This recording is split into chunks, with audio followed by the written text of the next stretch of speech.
Hola amigos de YouTube, soy Maffer y bienvenidos a un nuevo video.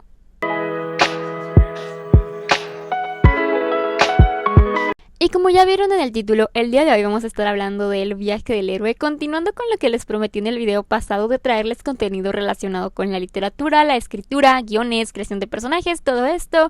El siguiente video que tengo planeado es sobre antihéroes y villanos. De hecho, si hay algún tema, alguna cosa que les interesa que toque acerca de esto, pues me lo dejan en comentarios y yo con todo gusto todo este mes les voy a estar trayendo contenido de eso, ¿no?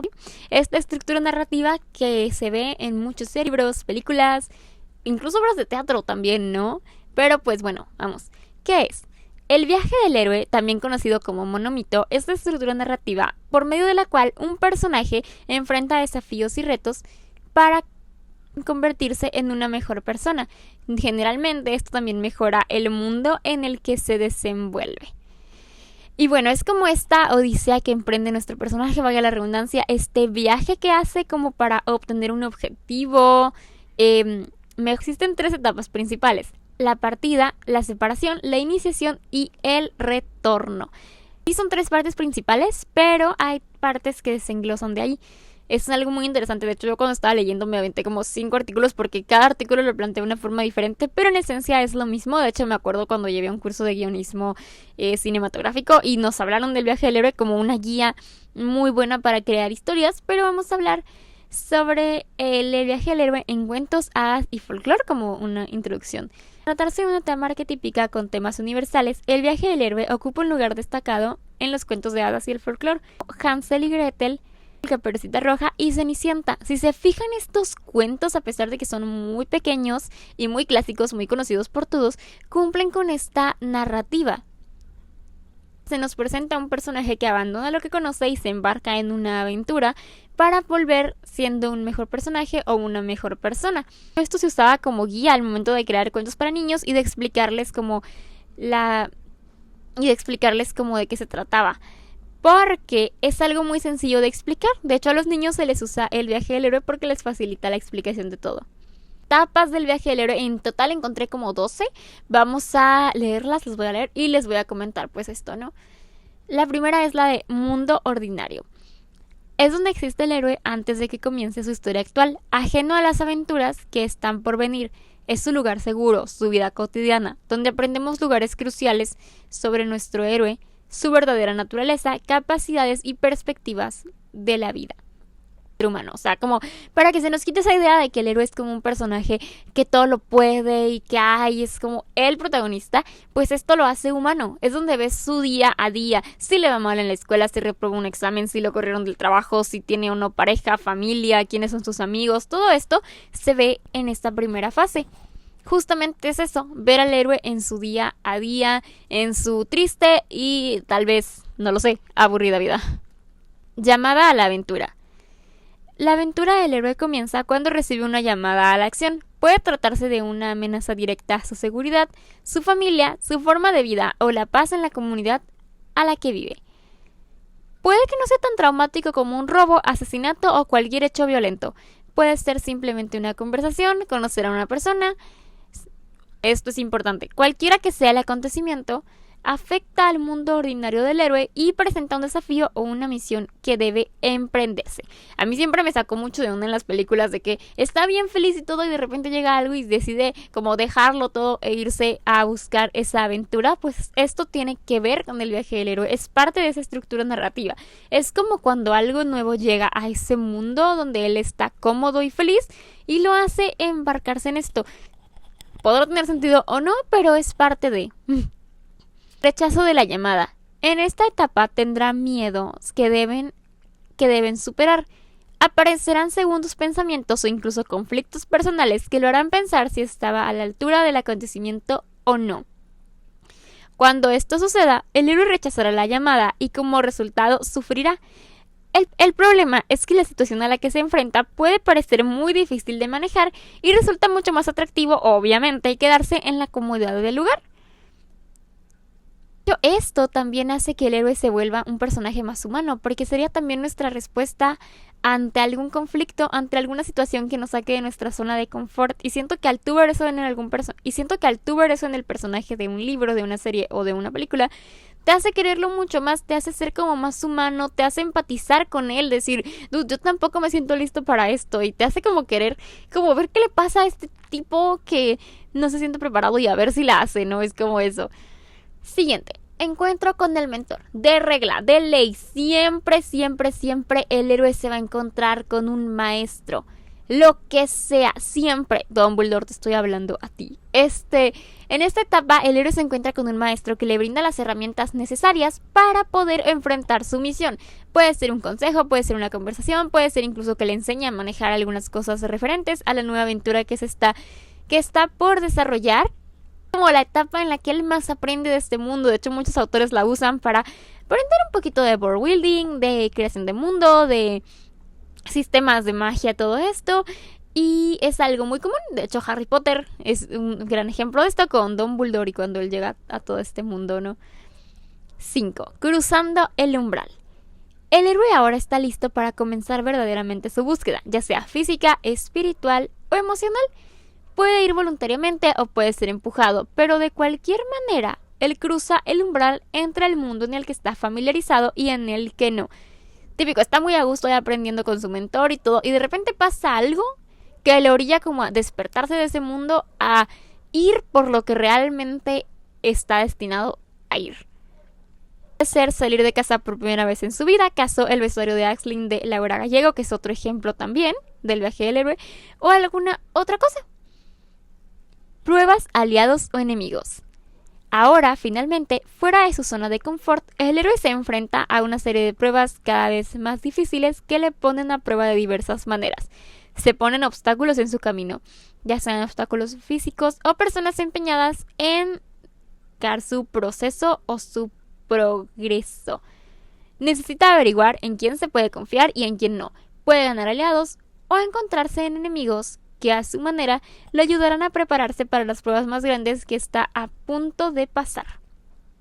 Continuando con el ejemplo de el vestuario de Axling, el vestuario de Axling podría ser cuando ella sale del enclave por fin y se encuentra con gente que no cree que es capaz de ella hacer lo que ella hace, del libro de los monstruos y todo esto. O continuando con Harry Potter, pues un ejemplo mucho más clásico y sin tantos spoilers para los que no lo han leído, pues es como toda esta parte en la que Harry hace como el ejército de Dumbledore y ve en quién puede confiar y en quién no, la Orden del Fénix y todo esto, ¿no? Es como esa etapa. Acercamiento a la cueva más profunda. Eso tiene dos significados. Puede ser literal, tal cual una cueva a la que él tiene que entrar, en la que se va a encontrar con retos o peligro terrible, o un conflicto interno que hasta ahora el héroe no ha querido enfrentar.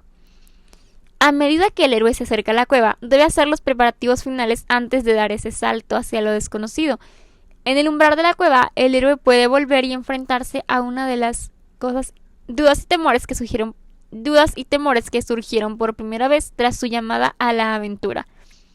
Es posible, y aquí se hace como toda esta etapa de reflexión, que necesite una etapa para reflexionar sobre todo lo que ha vivido, y esto se usa para comprender la magnitud de la terrible experiencia que le espera al héroe. Es como esa etapa justo antes de la prueba final. Es que tengo tantos ejemplos y tantas cosas que les quiero decir relacionadas a Inseparables, pero no lo voy a hacer por spoilers porque sí me estoy dando cuenta que sigue esta estructura narrativa y hoy tengo muchas ganas de chismear con ustedes de eso, pero ya luego lo voy a hacer, espero cuando la lean. Pero sí, es como esta antesala de la prueba final, de la prueba más grande, ¿no? O sea, y es cuando todos sus conflictos le vienen y tiene que reflexionar muchísimo y todo. Generalmente siento que el viaje del héroe también se da mucho en la introspección. O sea, no necesariamente estamos hablando de un libro, de una película, sino que también al momento de nosotros hacer un proceso de cambio o de crecimiento personal, se puede dar como esta etapa, ¿no? Ya sea que vas a enfrentar algo que no te sientes preparado o simplemente la reflexión previa. No sé, si quieren que compare el viaje del héroe con algún proceso de cambio, pues me lo dicen en comentarios, ¿no? También. La gran prueba. La prueba suprema puede ser una física y peligrosa o una crisis interna que el héroe debe enfrentar para sobrevivir o para que el mundo en el que vive y el héroe continúe existiendo en sí mismo, ya sea que se enfrente a su mayor miedo o al enemigo más letal. El héroe debe aprovechar todas sus habilidades y experiencias acumuladas en el camino hacia la prueba para hacerse más fuerte, para hacerse más fuerte y superarla. El héroe puede llegar a alguna clase de muerte, puede ser muerte física o muerte metafórica, y obviamente resucita, para enfrentar alguna resurrección metafórica que la orilla a cumplir su destino y llegar al final de su viaje. Este es el punto clave en la historia de un héroe y donde todo lo que ama se pone en juego, donde todo para lo que fue preparado está a punto de pasar, justo antes de pasar a la etapa número 9, que es la de recompensa. Después de derrotar al enemigo, sobrevivir a la muerte y finalmente superar su mayor desafío personal, el héroe finalmente alcanza un nuevo estado, volviendo de la batalla como una persona más fuerte y a menudo con un cambio físico, moral o trascendental. La recompensa puede presentarse de muchas formas: un objeto de gran importancia o poder, mayor conocimiento o percepción, o incluso una reconciliación con un ser querido y aliado. Cualquiera que sea el tesoro, que puede facilitar su regreso al mundo ordinario, todo lo que conocía, y prepararse para la última etapa de su viaje, pues aún no han acabado los peligros y desafíos que tendrá que enfrentar. El camino de vuelta, ya estamos terminando esto. Esta etapa es una etapa inversa de que nuestro protagonista pudo cruzar el primer umbral. Ahora debe regresar con su recompensa, pero esta vez la anticipación del peligro está basada en la acción y quizás en la reivindicación. Se enfrentará a una nueva prueba final para regresar al mundo ordinario. ¿Cómo nos encanta hacer sufrir a nuestros personajes? Porque antes de que esto pase, puede que se encuentre en una de estas situaciones en las que debe elegir entre su propio objetivo personal y una causa superior, o sea, como el bien mayor contra el bien que él quiere. Es por eso que estaba en un TikTok hace mucho que decía que a las mujeres en general les gustaban más los villanos, porque el héroe es capaz de dejar todo, de dejarte a ti por salvar el mundo, y un villano no haría eso. Entonces siento que es como ese conflicto de o haces lo que es mejor para todos o lo que tú quieres. Entonces es como esta última prueba antes de volver. Ya lo tiene todo, ya es su recompensa. Simplemente es la última prueba antes de esto. Resurrección. Este es el clímax en el que el héroe tendrá su reencuentro final con la muerte. Este es el clímax, la batalla final, en la que se presenta algo mucho más grande que la propia existencia del héroe y cuyo resultado tiene consecuencias de gran alcance para su mundo ordinario y las vidas de aquellos que dejó atrás. Esto es... Otros sufrirán y esto pondrá más tensión sobre sus hombros. Esto ayuda para que nosotros como escritores poder crear tensión en la audiencia y enganchar al lector. Al final, esto es de ley en el viaje del héroe, pero visto que muchos escritores lo usan a la inversa, puede que simplemente no regrese o puede que regrese diferente, todo. Pero la estructura típica del viaje del héroe, el arquetípico, o sea, donde nos podemos basar para crear nuestra propia historia, dice que al final él va a regresar. Y esta etapa se le conoce como regreso con el elixir. Esta es la etapa final del viaje. Regresa a su mundo ordinario totalmente cambiado. Puede que crezca personalmente, físicamente, puede que haya obtenido el objetivo que lo impulsó a irse en primer lugar y espera con ansias el comienzo de una nueva vida. Este regreso puede traer esperanza hacia la gente con la que vive, puede ser motivo de celebración, fin de luchas, lo que sea. Y esto es importante porque el regreso del héroe también implica la necesidad de resolución para otros actores de la historia, para otros personajes. Es como para inspirar a los otros personajes a que sigan el camino del héroe o a que se inspiren para crear sus propias aventuras. Esta es la estructura arquetípica del viaje del héroe, es decir, en lo que Joseph Campbell se basó en su libro. Es como un resumen de su libro. Yo he visto muchos escritores que lo usan, pero que no cumplen con todos los puntos, o bien como que hacen distinciones, o pues se brincan un poco esto. Y siento que eso es lo padre del viaje del héroe, que podemos jugar con él y crear nuestra propia narrativa. Y pues esto fue todo en el video del día de hoy. Cuéntenme ustedes ya sabían de esa estructura, la usan en algún momento de sus historias, si son escritores o guionistas. ¿Qué les pareció todo esto que les comenté? Díganmelo en los comentarios. No se olviden que pueden seguirme en todas mis redes sociales, en Instagram como NannyDream98, en TikTok como Maffer981, en Twitter o X, como prefieran decirle, como Nanny Dream y aquí un video cada semana. Bye.